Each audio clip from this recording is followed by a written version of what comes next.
Dans son plus récent budget fédéral, le gouvernement Trudeau envisage d'élargir l'accès aux prêts hypothécaires islamiques.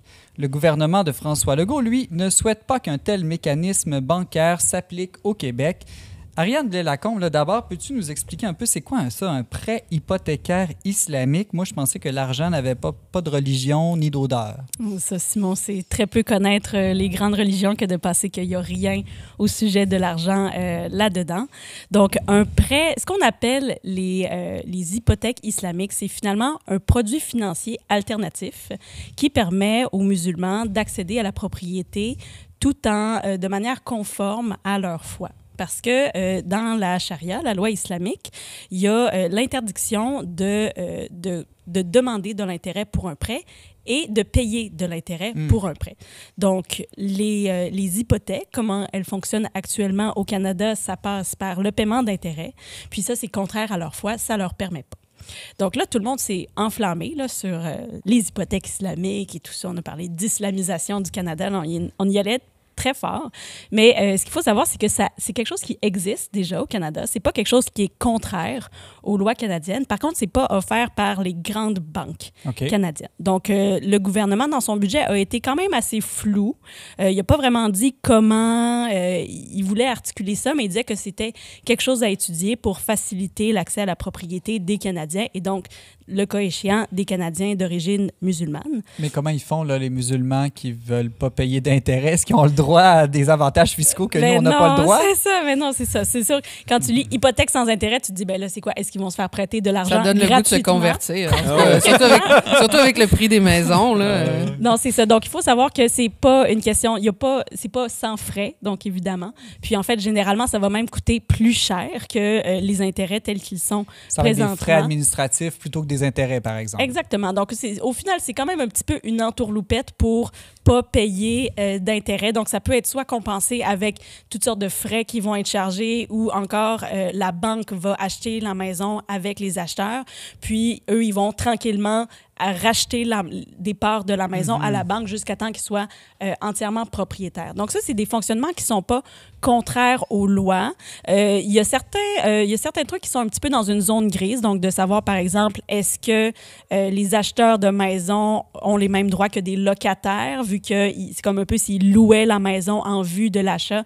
Donc, c'est sûr qu'il y aurait des éléments là, à clarifier, mais en soi, c'est déjà quelque chose qui se fait. Ça se fait par des petites banques musulmanes ou des coopératives. Puis l'idée aussi du gouvernement en disant on va soit élargir ça, reconnaître ça, tout ça, c'est aussi que ça soit plus intégré dans le système, probablement aussi pour mieux protéger ces gens-là, parce que malheureusement, il y a eu des cas de fraude par le passé, vu que c'est pas des établissements aussi bien reconnus que les grandes banques canadiennes.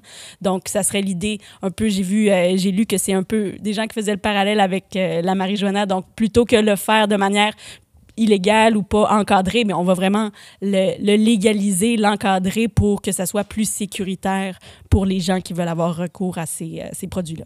Là, au Québec, par contre, le ministre responsable de la laïcité, Jean-François Roberge, lui dit que ça pourrait créer un inquiétant précédent que de favoriser le développement de ces prêts hypothécaires islamiques. Quel est ton point de vue là-dessus? Est-ce que c'est dangereux ou inquiétant ou est-ce que c'est pas simplement, en tout cas, je t'écoute parler, ça semble plus être un accommodement religieux raisonnable?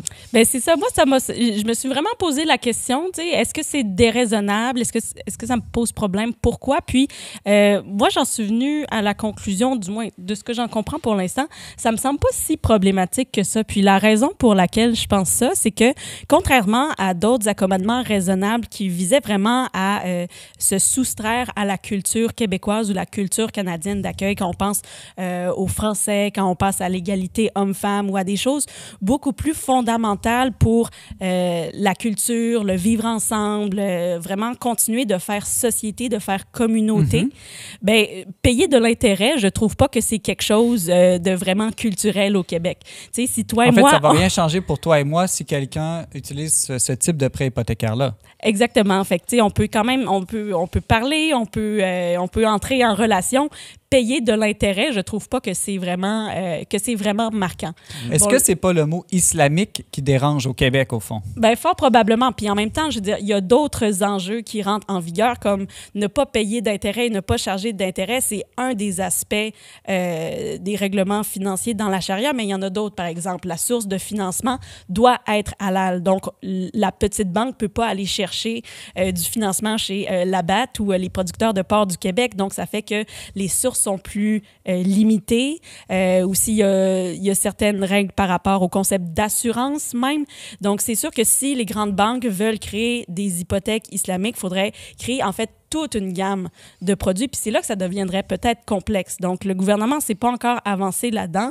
Mais moi, que ça existe, que ça soit légal au Canada, puis que ça soit fait par certaines institutions pour répondre à cette demande-là, je ne vois pas ça comme étant illégitime en soi. Et pour les catholiques et les chrétiens, quel est notre rapport à l'intérêt? Est-ce que tu as un petit point là-dessus?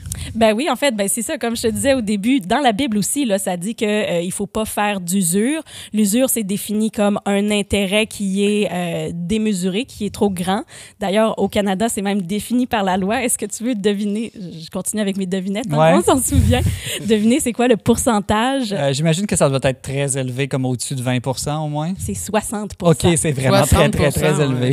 Pour la loi au Canada, mais là, il y a des gens qui argumentent que si t'es à 45 d'intérêt, c'est peut-être proche de l'usure parce que ça reste très élevé.